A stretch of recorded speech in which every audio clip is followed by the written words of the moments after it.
የእግዚአብሔር ቁጣ በኦዛ ላይ ነደደ፣ እዚያው ታቦቱ አጠገብ ወድቆ ሞተ። ከእግዚአብሔር ታቦት ጋር መዳፈር መጽሐፍ ቅዱስ ላይ እንዳለው እንዲህ የሚያስቀስፍ እስከ ሞት ድረስ የሚያደርስ ትልቅ በደል ነው። አብራችሁን ቆዩ።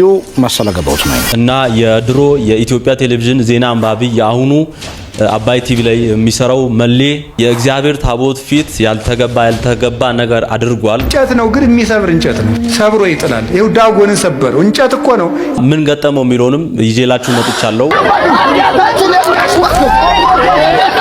ጴንጤዎች በመጨረሻም እየነቁ ነው ያስባለኝ አንድ ቪዲዮ ደርሶኛል። ውድ ቤተሰቦቼ ምንም ሳሰራ በሚሊየን አካውንት ውስጥ ገብቷል እያሉ ያው ፓስተሮች ሁሌም እንደሚናገሩ ታውቃላችሁና ህዝቡ አሁን ማፋጠጥ መጠየቅ ጀምሯል። አንተ ትላንትና አካውንት ገብቶልሃል ብለህ ጸልይልኝ ባንክ ቤት ሲሄድ ግን አጭበርባሪ ብለው ነው ያሰሩ። ሌሎች እጅግ በጣም ወቅታዊ አነጋጋሪ የሆኑ ቪዲዮዎችም አሉ። ግን ይሄን ደግሞ እግዚአብሔርን የኢትዮጵያ ብቻ አምላክ ማድረግ ያደገኛል። በጣም ኦሮሚያ ክልል ስላሉ ኦርቶዶክሳውያንም አንድ በጣም ጥብቅ የሆነ የምናነሳው ነገር አለ። ኦሮሞ ኦርቶዶክስ እግዚአብሔር በበረከቱ ትልቅ እውነት እሺ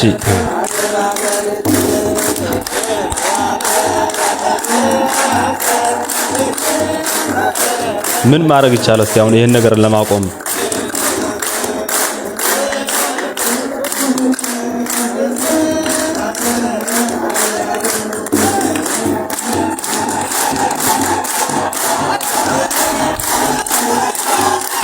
እናንተም በውስጥ እንዲህ አይነት ቪዲዮችን መላካችሁን አታቆሙም፣ እኔም ማቅረቤን አላቆምም። እንግዲህ መፍትሄ እስኪመጣ ድረስ እስከ መጨረሻው ድረስ እንሄዳለን።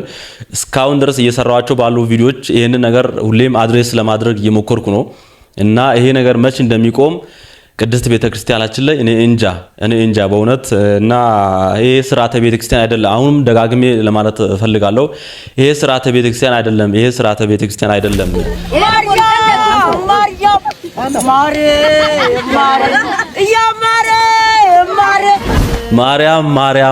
ማርያም ውድ ቤተሰቦቼ ሁላችሁንም እንኳን በጣም በጉጉት በናፍቆት ለምንጠብቃትና ለምንጾማት ለበረከት ጾማችን ለፍልሰታ እንኳን በሰላም አደረሰን።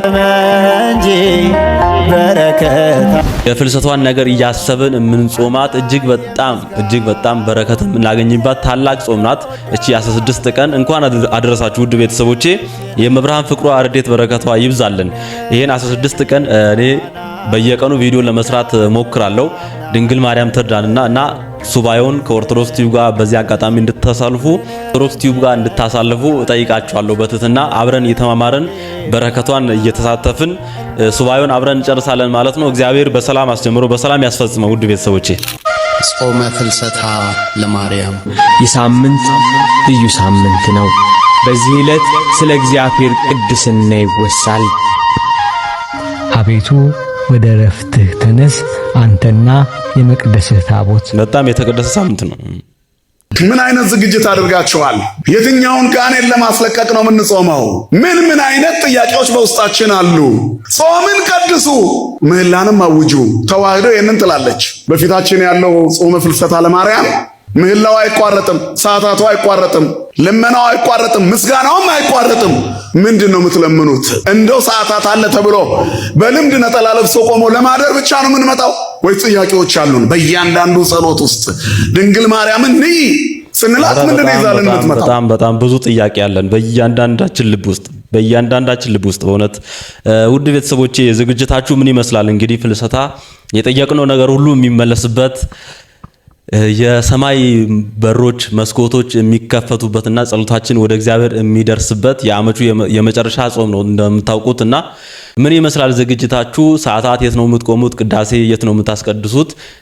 ስለ ፍልሰታ የምታጋሩት ነገር ካለ ኮሜንት ላይ ጻፉ። የመብርሃንን ፍቅሯን እጥፍ ድርብ አድርገን የምንቀበልበት ጸሎታችን የሚሰማበት በእውነት ሱባኤ ያደርግልን መድኃኔዓለም። እስቲ ማርያም ልጅ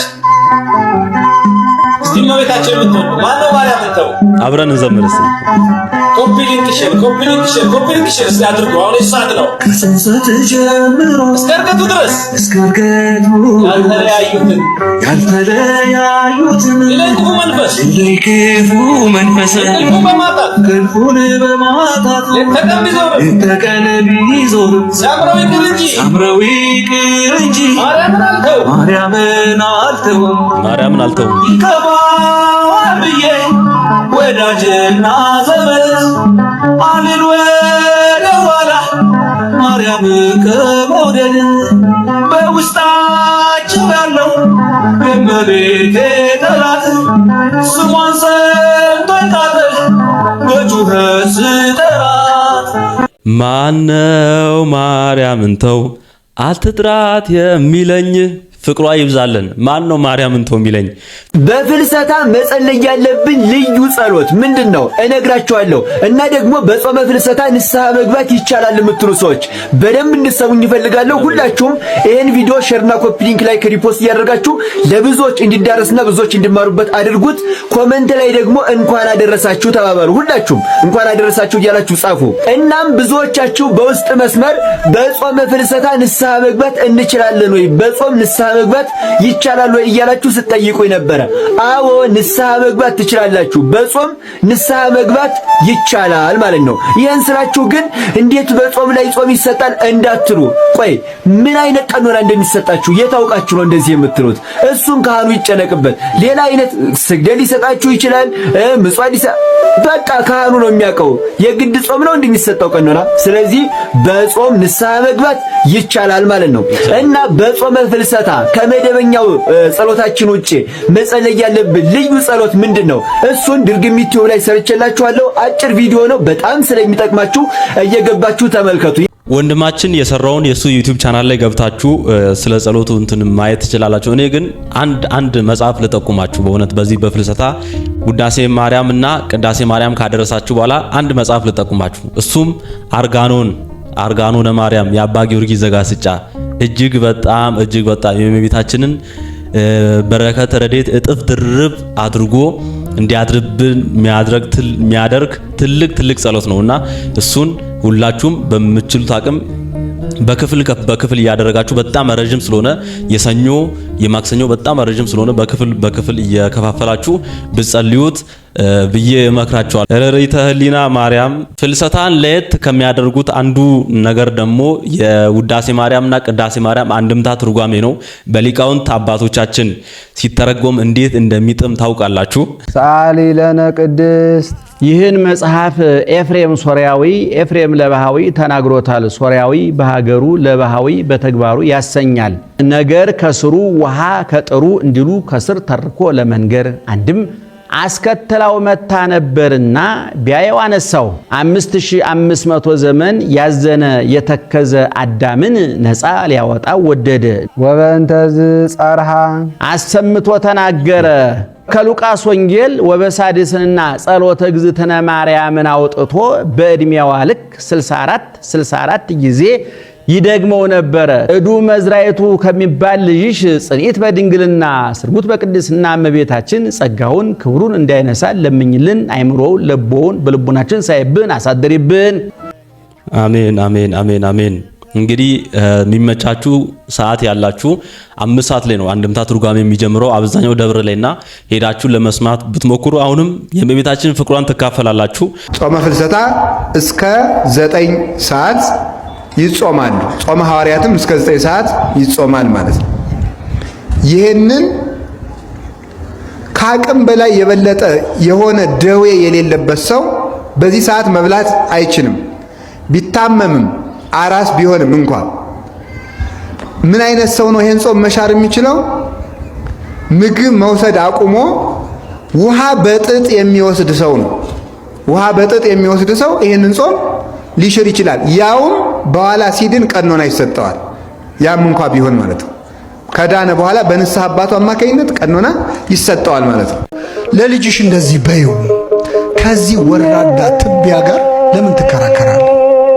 ዝም ብለህ ብትምረው አይሻልም? ማረው። ለአንተ እንዴት ይህንን ትቢያ አፈር መቅጣት ምን ያደርግልሃል? በይው ለልጅሽ ለማህፀንሽ ፍሬ እንደዚህ በይው አንተ ሩህሩህ የማትበቀል ወይ ሰዓሊ ስዕሉን ያጠፋል ወይ? ስዕል አይደለ ወይ? በአርአያ በአምሳሌ ሳልከው የሰራው አንተ አይደለ ወይ? አሁን እንዴት ስዕል ላይ ትጨክናለህ? ሰዓሊ የተጠበበበት ላይ ስዕል ላይ ይጨክናል? አይጨክንም። ስለዚህ ሁሉን ቻይ ለሆነው ለልጅሽ እንደዚህ በይው። ሰዓሊ ስዕሉን ያጠፋል ወይ? እባክህ ይህን ስዕልህን አታጥፋው። ልጅሽ በደሙ የዋጀኝን ልጅሽን እንዲህ በይው ለልጅሽ። ሰው እንዴት በውድ ዋጋ የገዛውን ነገር ይጥላል ብለሽ ንገሪው ለልጅሽ። በደሙ አይደለ የገዛ ለኔ አይደለ ደሙን ያፈሰሰው። ስለዚህ እንዴት ስጠፋ ዝም ይላል? እባክህ ማረው። እንዴት አትመረውም? በውድ ዋጋ የተገዛ ነገር እንዴት እንደማይጠቅም ነገር ይጣላል። እስካሁን ድረስ ስለ ፍልሰቷ እየተማማረን ነው። ውድ ቤተሰቦቼ ቪዲዮን ላይክ አድርጉ አላልኳችሁም? ቪዲዮን ላይክ አድርጉ፣ ሰብስክራይብ ያደርጋችሁም እንዲህ አይነት መንፈሳዊ ትምህርቶችን ወቅታዊ ጉዳዮችን የምናይበት ቻናል ኦርቶዶክስ ቲዩብ። እኔ ደግሞ ዲያቆን ኃይለ ሚካኤል ላይ ለማታውቁ እና ሰብስክራይብ አድርጉ፣ ቤተሰብ ሁኑ። ብዙ የምታተርፉበት ቻናል ነው። የምታተርፉበት ቻናል ያስተዋወቃችሁ ቪዲዮዎች አሉ። ርዕስ አድርገው የተነሳናችሁ ቪዲዮዎች የኢቲቪ ዜና አንባቢ ታቦቱ ጋር ቀርቦ ምን እንደገጠመው የሚል ነገር አንስቼላችሁ ነበርና ያንንም በጣም ወቅታዊ ወሳኝ ጉዳይ ሳታዩ እንዳትወጡ። አሁንም አጠራጠር ያሉ ቪዲዮዎች የሁላችንና ስውሯ ማርያም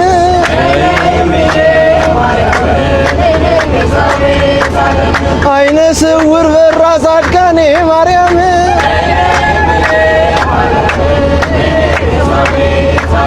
ሳሊ ለነ ቅድስት የለሻል ተማሬ ሳሊ ለነ ቅድስት የለሻል ተማሬ አንቺ አይደለሽም ወይ መንገዳችን መሪ ነይ ነይ እምዬ ማርያም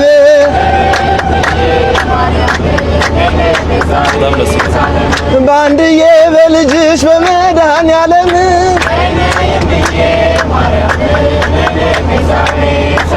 በጣም ደስ ይላል። በጣም ደስ ይላል። ብዙዎች የተለያዩ ገዳማት አድባራት ላይ ያው ሱባኤ የያዙ ነው እና ወደ ስጉሯ ማርያም እየሄዱ ነው። ወንድሞቻችን መድኃኔዓለም በሰላም አድርሶ በሰላም ይመልሳችሁ።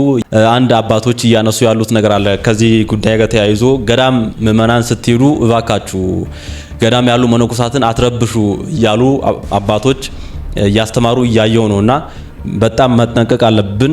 ገዳም ላይ ሱባኤ ይዘው በጥሞና ያሉ መነኮሳት አባቶች ስላሉ ግር ብለን ስንሄድ እንዳንረብሻቸው መጠንቀቅ ያስፈልጋል። እግዚአብሔር የዓለም ፈጣሪና መጋቢ የሁሉም ጌታ ሆኖ ሳለ እግዚአብሔርን የኢትዮጵያ አምላክ እንደሆነ አድርጎ ያሳለ። ይሄ በነገራችን ላይ አደገኛ ነው። አገርን መውደድ ሌላ ነገር ነው። ኢትዮጵያ በጣም ምንወዳት ምንም ጥያቄ የለውም። እንደ ያቅማችን በጣም ነው ምንወዳት እንዴ። ግን ይሄን ደግሞ እግዚአብሔርን የኢትዮጵያ ብቻ አምላክ ማድረግ ይሄ አደገኛ ነው። በጣም ጭፍን አደገኛ። ሃይማኖት ያለው በኢትዮጵያ አማኝ ያለው በኢትዮጵያ ብቻ አድርጎ ማሰብ ፍጹም ጭፍንነት ነው። ክርስቲያኖች የትም ዓለም አሉ፣ ኦርቶዶክሳውያን አሉ፣ በግብፅ አሉ፣ በአርመኒያ አሉ፣ በሶሪያ አሉ፣ በሌላም ደግሞ እግዚአብሔር በሚያውቀው በብዙ ይኖራል።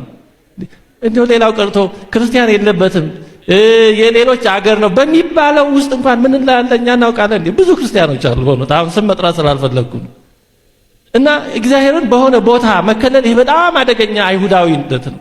አይሁድ እንዲህ አይነት በጣም ጠባብ አስተሳሰብ ነበረባቸው። ከነሱ ውጪ እግዚአብሔር የሚሰማው የሚቀበል ሕዝብ ያለ አይመስላቸው ነበር እና ይሄ አይሁዳዊነት ጠባይ ነው እና ሁሉንም ነገር ለኢትዮጵያ መስጠት በሽታ አለባቸው። ይሄ አደገኛ ነው። አያይዘን ቅድም አንድ ያነሳሁላችሁ ሐሳብ ነበር። ኦሮሚያ ስላሉ ኦርቶዶክሳውያን የኦሮሞ ኦርቶዶክስ መሆን መከራው ብዙ። እኔ ማንን ታደንቃለህ ብትለኝ አማራ ክልል ላይ ያለው ኦርቶዶክስን አይደለም፣ አዲስ አበባ ላይ ያለን አይደለም፣ እንዲሁም ትግራይ ላይ ያለው ኦርቶዶክስን አይደለም። እግዚአብሔር ምስክሬ ነው የምልህ። በጣም የሚደንቀኝ እንዴት ኦሮሞ ሆነ ኦርቶዶክስ ሆነ። ድንቅ የሆነ መስዋዕትነት ማለት ትክክለኛ ከብዙ ነገር ታግሎ የሚኖር የኦሮሞ ኦርቶዶክስ እግዚአብሔር በበረከቱ ይጎብኛችሁ። ትልቅ እውነት ይዛችሁ በዚህ በኩል አንተ ዲቃላ ትባላለህ፣ በዚህ በኩል የአማራ እምነት ነው ትባላለህ፣ በዚህ በኩል ለምን እስላም አልሆንክም ትባላለህ። በዚህ በኩል እንዴት ዋቄ ፈና አልሆንክም ትባላለህ። በዚህ በኩል ለምን ጴንጤ አልሆንክም ትባላለህ።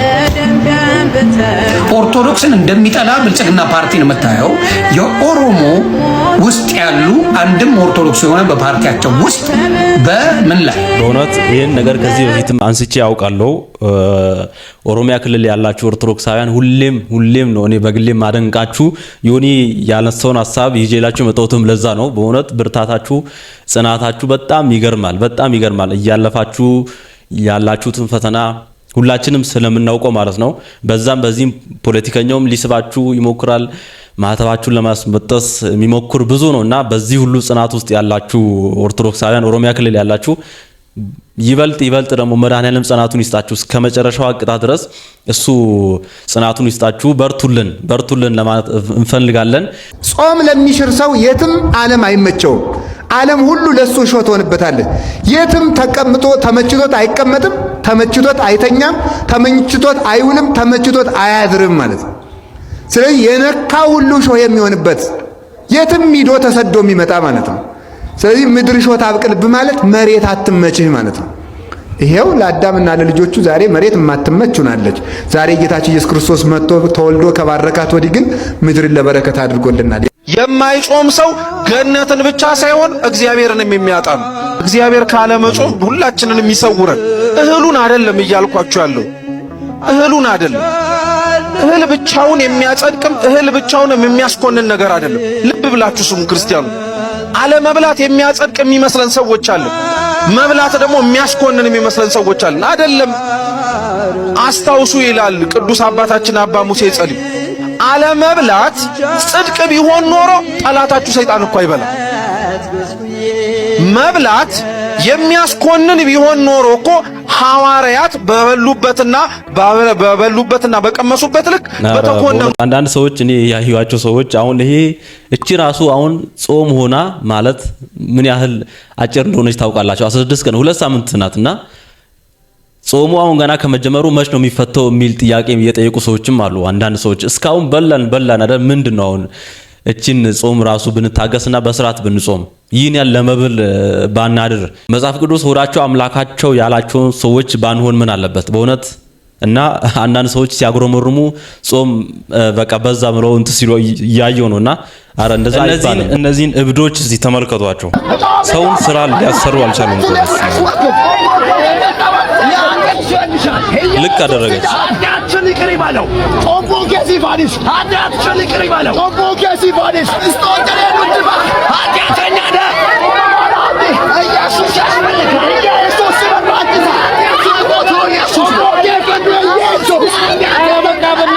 ምርር ነው ያደረጓት። ምን ታረግ? ፊቱ ላይ ድፊ ፊቱ ላይ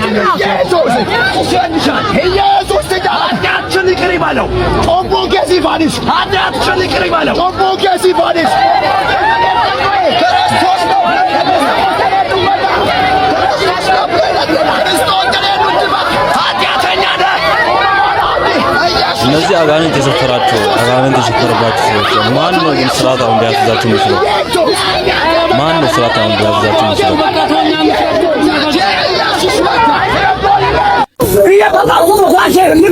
እየሰጣችሁ ነው መስራት ደስ ይላል። ኢየሱስ ክርስቶስ ያድናል። ሌላ መንገድ የለም አባ፣ ሌላ መንገድ ሊያድን አይችልም። ኢየሱስ ብቻ ያድናል።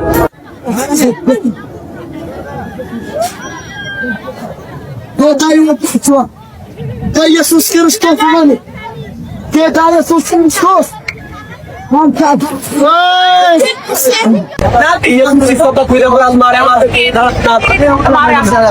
በዓለም ዙሪያ ያላችሁ ውድ ኦርቶዶክሳውያን ሁላችሁንም ሰላም ብያለሁ። እኔ ጥያቄ ያለኝ ለሃይማኖት ጉባኤ ተቋማት አይደለም ለሚባል በተደጋጋሚ የሃይማኖት ጉባኤ ተቋማትና ያዩ ቤተ እምነትን ጸጥታ ወይም ደግሞ የህግ አካላቶችን ለምን እንደዚህ ነገር ስርዓት ማታስይዙ ትላለሁ። አሁን ግን ጥያቄ ግን ለኢትዮጵያ ጸጥታ አስከባሪ በሙሉ ነው የምናገረው። ጀሃ ስራ እንዳይሰራ ወይም ደግሞ አንዲት እናት ጉልት ላይ ቁጭ ብላ ወይም ደግሞ አንድ አባት ጉልት ላይ ቁጭ ብሎ እንዳይነግድ እንደዚህ አይነት በሚሰራበት ቦታ ላይ መደቡ ላይ እየመጡ እንደዚህ አይነት ስራ ሲያደርጉ የኢትዮጵያ ጸጥታ ዘርፍ አስከባሪ የኢትዮጵያ ሰላም አስከባሪዎች የት ነው ያላችሁት? አንዱ ሃይማኖትን አንዱ እየተከባበረ ነገርን በልክ አድርጎ ወንጌል አይሰራም ወይ? እኔ አሁን የወንጌል ተቃዋሚ ወንጌልን እየተቃወምኩኝ አይደለም፣ ግን ይህ ልክ ነው ወይ? የኢትዮጵያ ህግ አስከባሪዎች ምንድን ነው የምታደርጉት እዚህ ጉዳይ ላይ? እስኪ በዚህ ጉዳይ ላይ እየተሰራ ያለውን ነገር ልክ ነው ትላላችሁ? አንዱ እንደዚህ ያደርጋል፣ አንደኛው በየታክሲው እንደዚህ ያደርጋል። ልክ ነው ወይ? ህግ መከበር የለበትም ወይ? አንዱ አንዱን አክብሮ ሰው በሰላም ወጥቶ በሰላም መግባት የለበትም ወይ? ሰው ጆሮ ድምፁ በጠቅላላ የተለያየ አይነት ድምፅ መስማት አለበት ወይ? ይህ በኢትዮጵያ ምድር ላይ በሰላም መኖር አንድ ድሃ አይችልም? ሄደው የሚጮት ድሃው ማህበረሰብ ጋር ነው ጉልት የሚሰራው ላይ ወይም ደግሞ ታክሲ ተጠቃሚዋ ጋር ነው። ይህን የኢትዮጵያ ጸጥታ ዘርፎች ምንድን ነው የምትሉት? የእምነት ተቋማትስ ምንድን ነው የምትሉት? ይሄ መፍትሄ ሊያገኝ ይገባል፣ እልባት ያስፈልገዋል። ስለዚህ ሁላችሁም ይህን ቪዲዮ ሼር አድርጋችሁ ለሚመለከተው አካል በጠቅላላ እርሱልኝ፣ እልባት ሊሰጠው ይገባል። ታስታውሱ ከሆነ አንድ ዜና አቅርቤ ነበር። ዜናው እንዲህ አይነት የመንገድ ላይ ስብከቶችን የሚከለክል ነው፣ አዲስ ህግ ወጥቷል ምናምን ተብሎ ነበርና ከምን ደረሰ ይሄ ነገር? ከምን ደረሰ? ይሄ ከህግ ውጪ ይሄንን ነገር ሊያስቆም የሚችል አቅም ያለው ሰው አለ ብዬ አላምንም። እውነት በቃ ቀረብ ብላችሁ እናንተ ተው ምናምን የምትሉ ከሆነ አጋንንት አለባችሁ፣ የወንጌል ተቃዋሚ ናችሁ ምናምን በሚል ነው በቃ ሊያስተናግዱ የሚችሉት እና እንደውም ይብስባችኋል ጭራሽ ቀርባችሁ የምትነግሩ ከሆነ እና የህግ አካል ብቻ ነው ይሄንን ነገር ሊያስቆም የሚችለው። በጣም በቃ ሰው ስራ መስራት አልቻለም። የህግ አካላት ምን እንደሚሰሩ አላውቅም። ብቻ ይሄንንም አሁንም ለማስተራጋባት እንሞክራለን። ሰው ደግሞ ዳውለን የሚበረቱት እኮ አንተ ትላንትና አካውንት ገብቶልሃል ብለህ ጸልይልኝ ባንክ ቤት ሲሄድ ግን አጭበርባሪ ብለው ነው ያሰሩኝና እባክህን የእግዚአብሔር ሰው ምን ፈለክ? የጌታ ባሪያ ገንዘቡ በንግድ ባንክ ነው ወይስ በአዘር ባንክ ነው የተላከልኝ? ከላይ ባንክ ስጠይቅ ምናምን 3 ጊዜ ተመላልሼ ስጠይቅ ገንዘቡ አልገባም አሉኝ። አንተ ደግሞ ገብቷል ብለኸኝ ነበር። ስርዓት ያዝ። በዘንጋዳ ንፍሮ በተማሸው አፍህ የጉንጭን ቅርሻት አትጥፋ። የጌታ ባሪያ ምን አጠፋው? እኔ ሳሎን ጌታን የተናገረ የጌታ ባሪያ በምህረት አስበኝ። ለማንኛውም ገንዘቡ ገብቶ ነበረ፣ ተጠራጣሪ ነህ ይለኛል እግዚአብሔር መንፈስ። በሁለት ሐሳብ የሚያነክስ ተብሎ እንደተጻፈ በጌታ ሚራክል ላይ እምነት ስላልነበረ ገንዘቡ ተመላሽ ሆኗል። የእግዚአብሔር ሰው ምን ማለት ነው? ገንዘቡ ተመላሽ ሆኗል ማለት እንዴት? ይሄ እኮ የምድር የፋይናንስ ህግ ነው እንደዚህ አይነት ስርዓት የሚከተሉት። አሁን ለምሳሌ መንግስት በጀት ይበጅትና ሰኔ መጨረሻ ላይ ገንዘቡን ካልተጠቀመ ተመላሽ ሆኗል ይባላል። እግዚአብሔር የለቀቀውን በጉባኤ መካከል ኳትሪሊየን ብር ገብቶልኝ እንዴት ነው ተመላሽ የሚሆነው? አላውቅልህም። እንዳንተ ፖለቲከኛ ሳልሆን የምነግርህ በሰማያዊ ቋንቋ ነው። ካልገባ የራስ ጉዳይ። አንተ በኔ ላይ ነው የምትሳለቀው? ከሰማይ የተላከ ገንዘብ እንዴት ተመላሽ ሆነ ትለኛለህ? እሱ ነው እንደገረመህ። ገና የምድር ቆይታ እንዲያበቃ ነፍስ ወደ ሰማይ ተመላሽ እንድትሆን አደርጋለሁ። እያስፈራራኸኝ ነው? የታውቃለሁ። ኳትሪሊየን ብር ይገባልሃል እንዳልከኝ አልለቅህም። እሺ ምን በደልኩ? በጉባኤ መሃል ተናግረኝ። እሱ የተናገረህ የጌታ መንፈስ ነው። አሁን እኔ በስጋ ነኝ። በስጋ ደግሞ አላውቅህም። በስጋ እናውራ ካልክ ደግሞ በሚገባ ቋንቋ በትርጉምም ጭምር አስተምርሃለሁ። በምትፈልገው ቋንቋ አነጋግራለሁ። ምን ይመስላል ይሄ? የታ ሁለተኛ አጠገቤ እንዳደሰ የመኪናውን አየር እኮ በቀለ ግጣ። ይኸውልህ ሰው ልትበድል ትችላለህ፣ ሰንበዲን ልታሳዝን ትችላለህ። እግዚአብሔር ግን ስትበድል ይበቀልሃል። ወደሱ የሚመጡትን ህዝብ እያሸሸህበት ነው። ምክንያቱም እግዚአብሔር አይሰራም፣ እግዚአብሔር ውሸተኛ ነው እያልክ ነው። ይጠብቃ የአፍንጫዬን ሁሉ ሰላም እያወቅህ ነው። እሺ ሁለተኛ ይኸው ምን እንደምሰራልህ አሳይሃለሁ። እሺ እሰራልሃለሁ። በጣም ትልቅ መነቃቃት ይፈጥራል ብዬ አስባለሁ። በእውነት እንዲህ ቢነቁ እንዲህ ቢጠይቁ የት በደረሱ። እግዚአብሔርን ጴንጤዎች ሁሌም እንዳሳዘኑኝ ኳትሪሊየን ብር አካውንት ውስጥ ያልሰራው ብር ይገባል ሲባል አሜን እያሉ እና እንዲህ መጠየቅ ቢጀምሩ ከስንት አጭበርባሪ ሌባ ፓስተሮች እንደሚያመልጡ መጭበርበር የሚባል ነገር አይኖርም ነበር። ያንን ጊዜ እመኝላችኋለሁ። በእውነት ታቦት እንጨት ነው፣ ታቦት ድንጋይ ነው ይላል እንጂ አዎ እንጨት ነው፣ ግን የሚሰብር እንጨት ነው። ሰብሮ ይጥላል። ይኸው ዳጎንን ሰበረው። እንጨት እኮ ነው፣ የግራር እንጨት ነው ታቦት። ወቁት እንደውም ታቦት ሰብሮ ይጥላል። ውድ ቤተሰቦቼ ርዕስ ወዳደረግነው ቪዲዮ ደርሰናል። እስቲ አንድ ቪዲዮ ላሳያችሁ። አንድ ወንድማችን ጥሩ አድርጎ ገልጾታል። የኢቲቪ የድሮ ዜና አንባቢ አሁን አባይ ቲቪ ላይ የሚሰራው መለሰ እና አንድ ያልተገባ ነገር አድርጓል ታቦት ፊት። ይችን ቪዲዮ እንመልከት። ለመላው የኦርቶዶክሳውያን ተዋሕዶ አማኞች በሙሉ ሁላችሁም ኮፒ ሊንክ ሼር ፖስት እያደረጋችሁ ለብዙዎች እንዲዳረስ አድርጉ። እንደዚህ አይነት ድፍረት ቅጥ የለሽ የሆነ ስርዓት ቤተክርስቲያን ውስጥ እየተደረገ ይገኛል።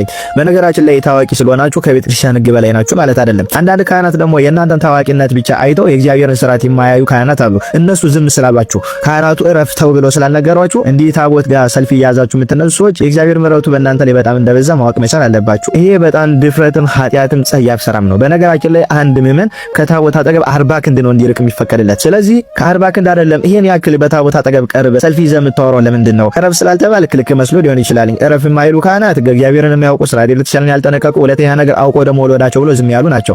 ስለዚህ ይሄን ነገር ካለማወቅ እንደማታደርጉት ተስፋ አደርጋለሁ። ታቦት ሲወጣ ሂዳችሁ ታቦቱን ካላሸው ልብሱን ካልነካው የምትሉ ሰዎች አንድ ታሪክ ላስታውሳችሁ። በልበ አምላክ ቅዱስ ዳዊት ዘመን ታቦተ ጽዮን ከተማረከችበት ቦታ ተመልሳ በመመጣበት አጋጣሚ ላይ ይሄ ነገር ተፈጸመ። ያቺን የተከበረችውን ታቦተ ጽዮን በጣዖት ቤት አኖሯትኝ።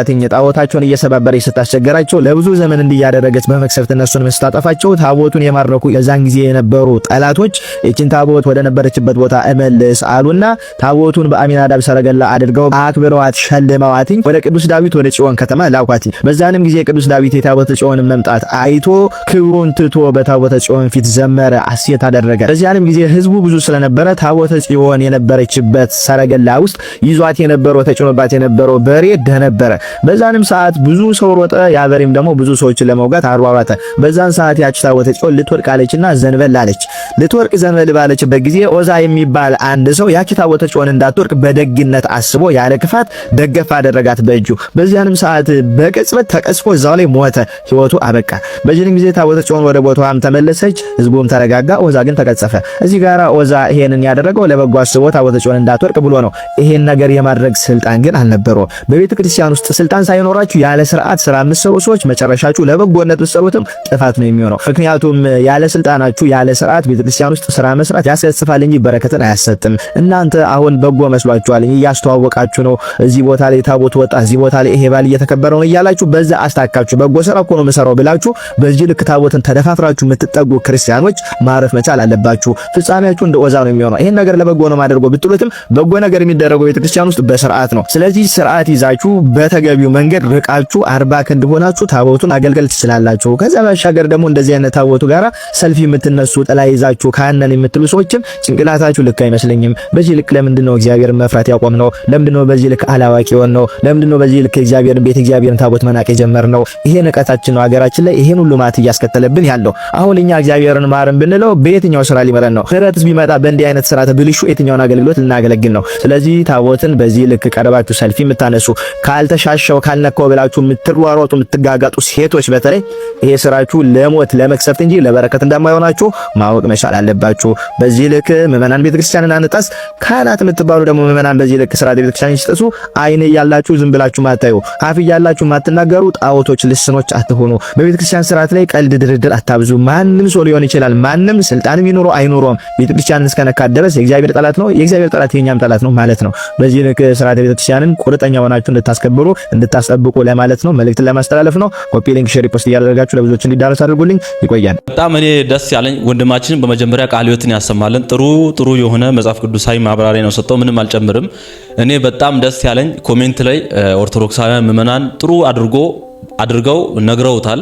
እያንዳንዱ ነገር በእውነት ከታቦት ጋር አትዳፈር፣ ከታቦት ጋር አትዳፈር። ታዋቂነትና ቤተክርስቲያን አይገናኙም። ታዋቂ ስለሆንክ ችግር የለውም የሚባል ነገር የለም ብሎ ብዙ ኦርቶዶክሳውያን ኮሜንት ላይ ሲያስተምሩት ሲነግሩት በስርዓት ሲነግሩት ሳይ በጣም ነው ደስ ያለኝ። በመጀመሪያ ሲቀጥል በእውነት አሁን እኔ ይሄን ርዕስ አድርጌ የተነሳውበትም ምክንያት ብዙዎቻችን እየተዳፈርን ነው። በእውነት የእግዚአብሔርን ታቦት እየተዳፈርን ነው። እውነት እግዚአብሔራዊ ዘመኑ ዓመተ ምሕረት አይደል?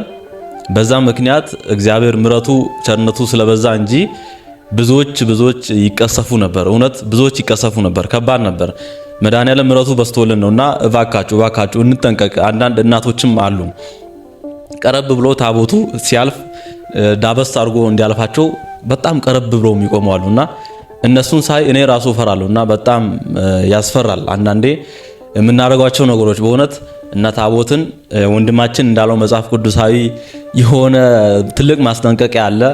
ክህነት የሌለው ሰው ሊቀርበው አይገባም። ያው መቀሰፍ ካልፈለግን መቅረብ የለብንም። እንጠንቀቅ። ይህንን ትልቅ ትምህርት ለማስተላለፍ ነው ዋና ወንድማችንን ጋዜጠኛውንም ርዕስ አድርገ የተነሳውትና መድኃኒዓለም ለሁላችንም ልቦና ይስጠን። ጥንቃቄ ሁልጊዜም አይለየን። ውድ ቤተሰቦቼ አጠር ባለች እጅግ በጣም ድንቅ በሆነች ምርቃት የዛሬ ቪዲዮአችን እንጨርስ እስቲ።